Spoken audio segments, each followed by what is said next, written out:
আসসালামু আলাইকুম। হরম শরীফের এক সাইডও দেখুন খুব সুন্দর বিল্ডিং বানানো, ইনো বিল্ডিং, এটাও ক্লক টাওয়ার। এই সাইডও মানে ইবাইদিও দেখুন মসজিদের এরিয়া বনি বনি আর, কিন্তু এই জায়গাটা খালি।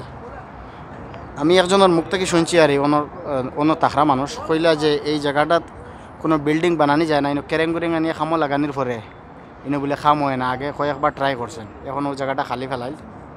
সত্যি কতটুক জানি না, তবে এই জায়গাটাত রসুল সাল্লাল্লাহু আলাইহি সাল্লাম তাকার সময় মানে কিছু বেটি মানুষ জন্ম হইলে এরারে জিন্দা দফন করা হইতো ফুড়িন্তরে। তখন একজনে দুইজন ফুড়ি মানুষ মানে জিন্দা দফন করছেন, আর 3 নম্বরে দফন করার লাগার পরে খুব জোরে একটা আওয়াজ আইছে। তখন এই নবী সাল্লাল্লাহু আলাইহি সাল্লামের কাছে গিয়া সাহাবী মানে ইমান কবুল করছেন। তার নাম আসলো দাহিয়া কালবি। ও জায়গাটা মানে মক্কার মতো জায়গা, অত দামি জায়গা, কিন্তু ইনো কতখান জায়গা দেখায়নি খালি ফেলাইনি।